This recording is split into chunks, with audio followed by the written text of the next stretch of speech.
So, I just traded my 2022 Street Glide ST, which I absolutely loved, in for a 2025 Indian Challenger Dark Horse with the new 112 power plant. Am I going to bash Harley Davidson because I'm riding an Indian now? No. They're both great bikes. It just depends on what you're looking for when you get a bike. The most important thing is you go out and test ride both Indians and Harleys to find out which one fits you best, that you're the most comfortable on, that you're going to ride. If you're doing it for the community, nod goes to Harley Davidson every time. Harley Owners Group, great organization. If you're looking for a bike that you want to be able to get serviced anywhere, Harley Davidson gets the nod again. Why? Because the dealer network is so extensive. And they've been around for a long time. A lot of the dealerships started out in little mom and pop shops, and now they're these massive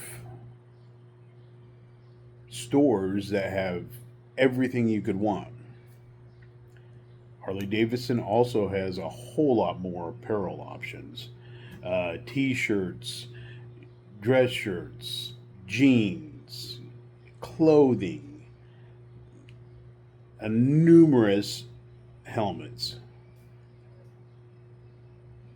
Indian doesn't have that. Indian doesn't have the true history that Harley Davidson has of continuous operations. They've been owned by different organizations over time since they shut down originally. If you want something different that is high quality, that has a lot of power for the money, you're going to probably give the nod towards Indian. Indian has a lot of features on their baggers and touring bikes that Harley just doesn't offer. Harley does have the bigger entertainment system that has a 12-inch display, where Indians is only 7 and has analog gauges. I kind of prefer the old analog gauges personally, but that's just me. It's a personal preference. Um, if you want a bike that has safety features, the new 112 Challenger and Chieftain have amazing offerings. They have rear end collision avoidance, which flashes your brakes if someone gets too close. Uh, it has blind spot awareness, which will let you know on the infotainment and on the mirror itself there's a vehicle in your blind spot. Do you still need to check? Yes. Whenever you make a lane change, you need to be checking over your shoulder. Um, but it is nice to have that. And it took me a little bit to get used to a yellow light coming on and trying to figure out what that was when I first got the bike. Fit and comfort, they're two different bikes as far as Indian and Harley. The Indian seems a little more stretched out than the Road Glide or the Street Glide. The tank seems longer. So if you're 5'8", then you may want to get the reduced reach bars. When you get the bike, get it fit for you. It's a whole lot easier to have that taken care of at the dealership than trying to take care of it later on, but that's a personal choice. Me, I'm probably going to end up changing out the bars uh, for that reason myself, doing it myself. I like doing the wrenching on bikes. I'm not a mechanic trained ASE or trained by any of the organizations out there. I've just learned on my own. And I find it stress relieving to be able to work in the garage. Oil changes on Indians are much easier than Harleys, so I will give the nod to Indian on that. Um, that Power Plus 112 that I have is an amazing engine. It's liquid cooled. It's dual overhead cam. It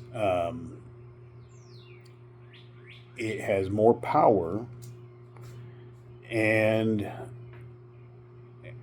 it just seems to like the higher RPMs more, and that's where I ride. I usually ride um, much higher RPMs than a lot of traditional Harley riders. Um,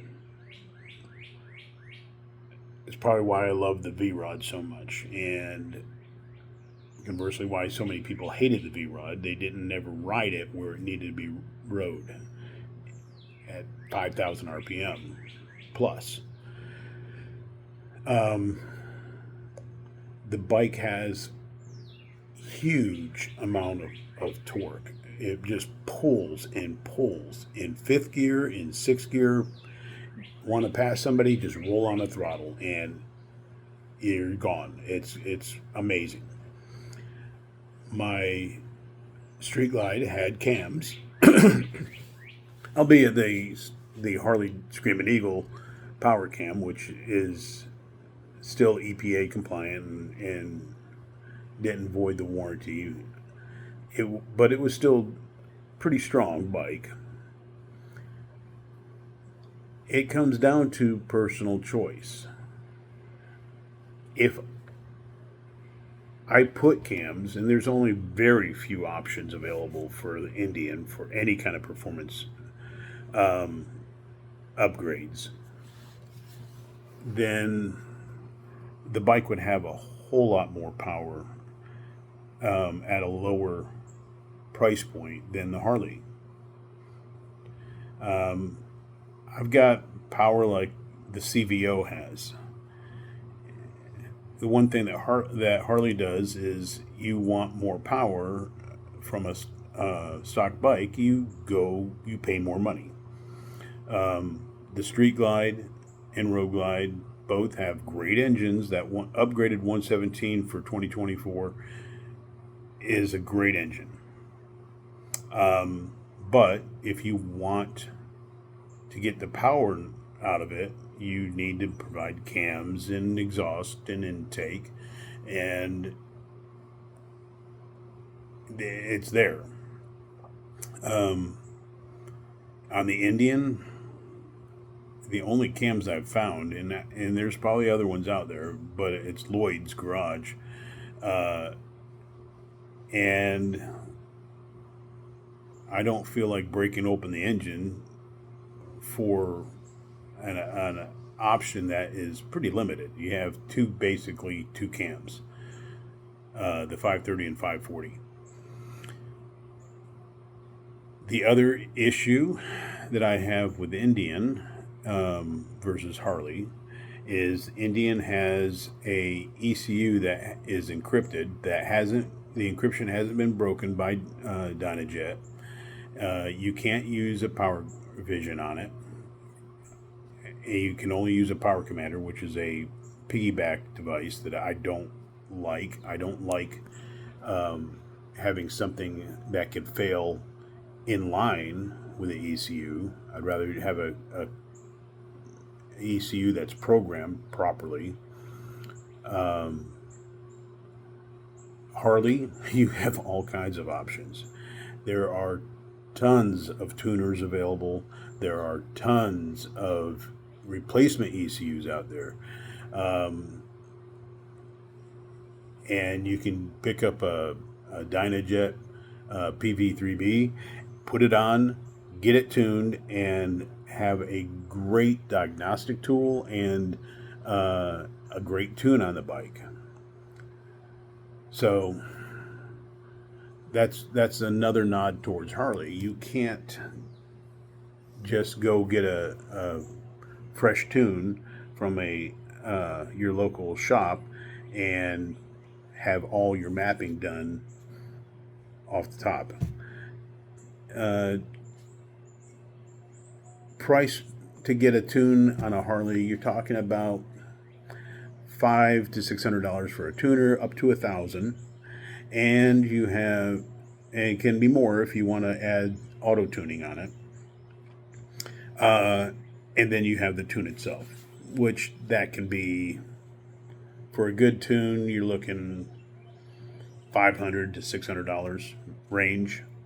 For Indian, you have to take the ECU out of the bike, ship it to one of, I don't know, 3 or 4 different places. They break the encryption, they put a tune on it, and then send it back. And that's running about $600.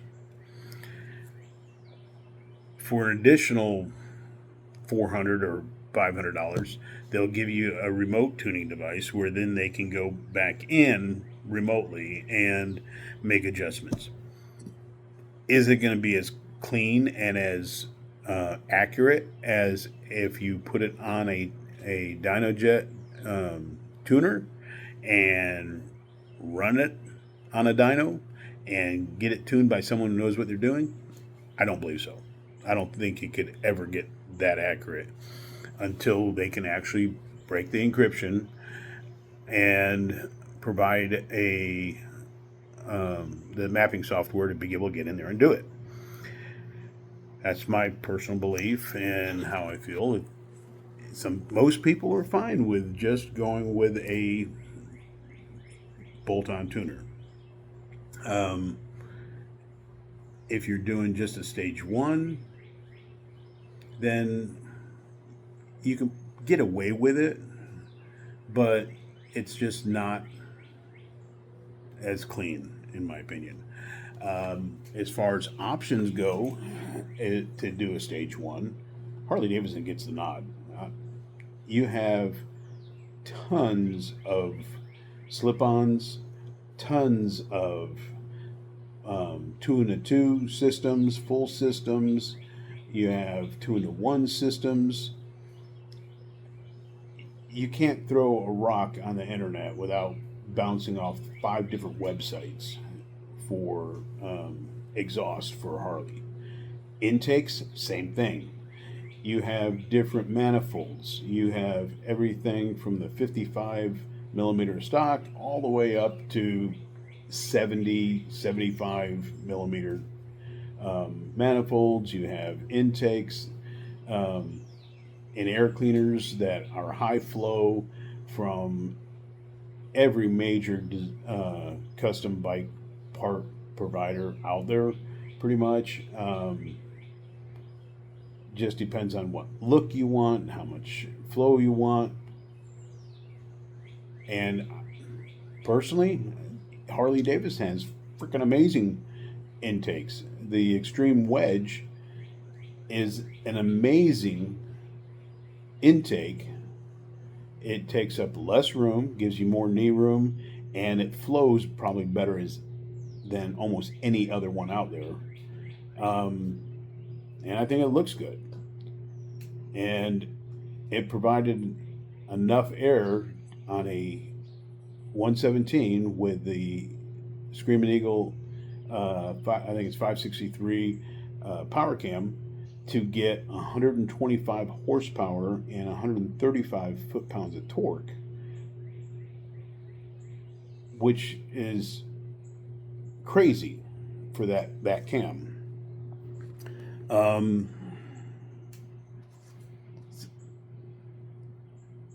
I haven't really dove into the tuning options on Indian.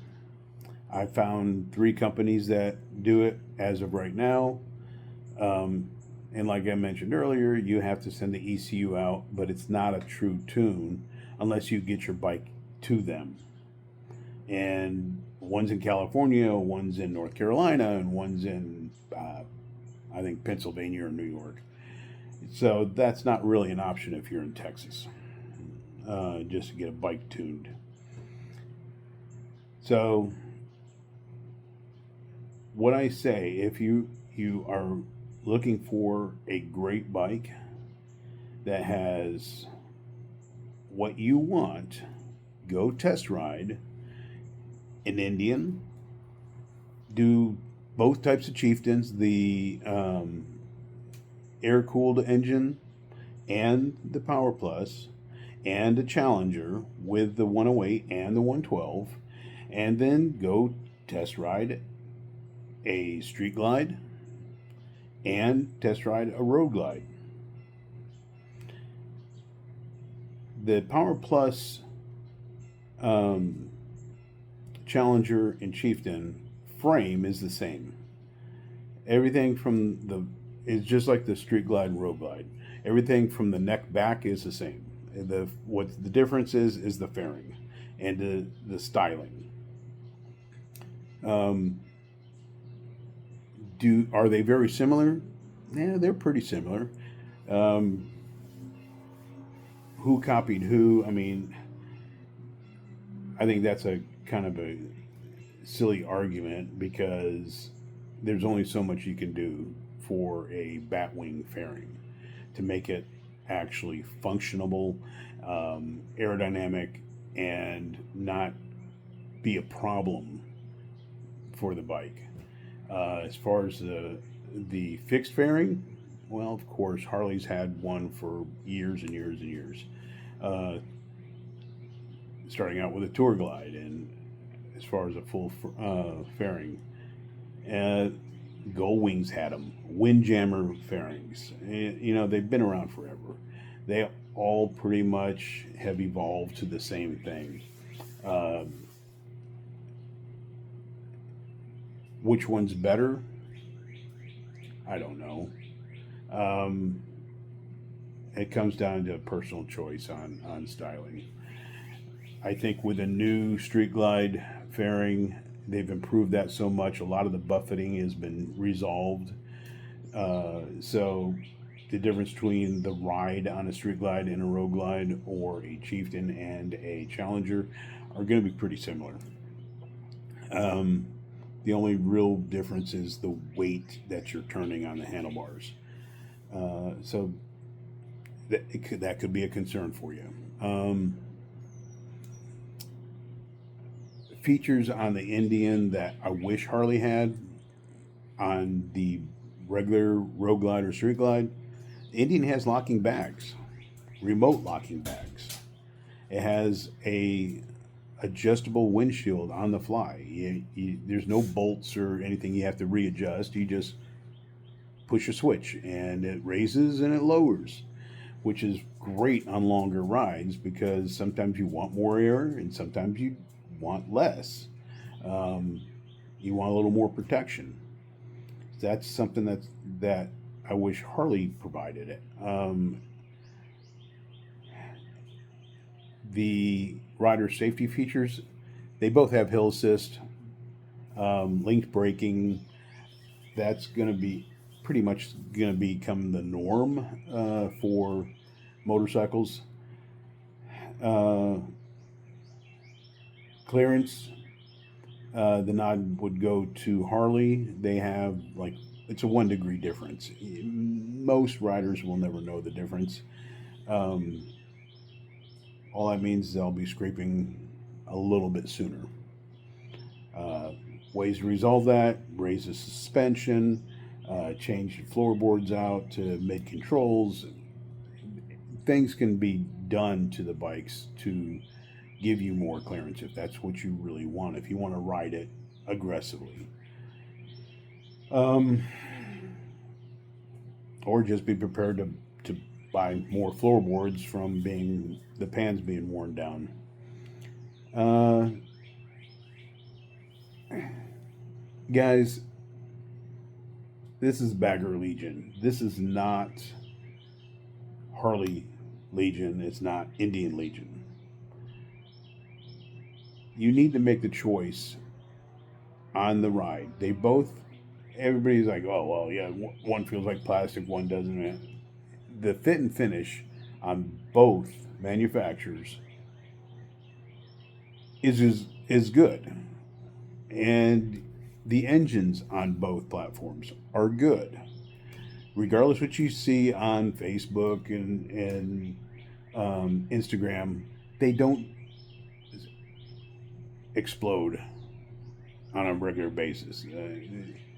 You'll see people who claim the M8 is a horrible time bomb ticking that is going to just explode at any moment while you're riding it because it's such a horrible engine. It's not. It's a great, great engine. It is still air cooled with liquid cooling in the heads, which has improved, and how they do the routing of the cooling has been improved vastly. Cooling the rear cylinder first, then moving to the front for the cooling routing is solved a lot of the heating problems. Um, make your choice. Make an informed choice when you're looking at buying a bike. Price point on the bikes are about the same. Uh, there's no such thing as a cheap bagger anymore if you're going to buy new. I don't care if it's BMW, Harley, Indian, Goldwing. They all are not inexpensive. Um, you're going to be paying around 30 to 34,000 for any of those. So don't.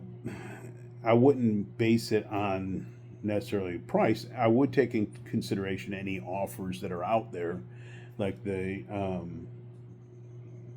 offer the Indian has for heroes, and which are first responders and veterans. And Harley has programs like that all the time too. They have special financing programs. Um, one other thing that I will give the nod to Harley Davidson for is with their extensive dealer network, they have their own training program for the MSF. Motorcycle Safety Foundation courses as a whole are ran by private sponsors, individuals who are licensed to teach motorcycle safety. In Texas, you have to go through the class to get your license, your M endorsement. Um, that being said, Harley Davidson also teaches, it's the same curriculum, but um, Harley Davidson at the dealerships provide that training as part of the Harley Davidson Riding Academy. And the Riding Academy, you're going to train on bigger bikes than if you go to a state sponsored course. The price is going to be about the same. They all run pretty much the same in a region. Uh, but you're going to be training on a 500cc street instead of a 125 uh, Eliminator or a Grom or a Z125 or a 250. That is not going to be comfortable. The only bikes or only people that I find that are really comfortable on those bikes are like 5'2" and below. If you're 5'2" and below, you may want to consider taking one of those courses, just because what I believe it's the RA350 that a lot of the dealerships have transitioned to is too tall, and there's no way to really adjust that during class or for the class. But Harley Davidson does provide that training, and being an instructor for 20 some odd years now, that is my preference to teach at. Better classes, better ranges, better. I don't want to diminish the instructors at other places, but overall, better instructors as a whole. There's great instructors with sponsored MSF courses. Don't get me wrong. Um, but that's a just me talking, and you can take it for what it's worth. As far as the baggers go and manufacturers go, you can't go wrong. You can't go wrong with either bike. And as more people buy Indians, there's going to be more options available in the aftermarket, um, for parts, for tuning, etc. But as of right now, Indian's lacking in that. Um, there's just not there's not a lot of parts available where you could pretty much build a Harley Davidson from the ground up using aftermarket parts. Um, so, just some considerations. And you got to make that choice. Good luck with your decisions, but go out and test ride, do demos, make an informed decision, and have a safe day.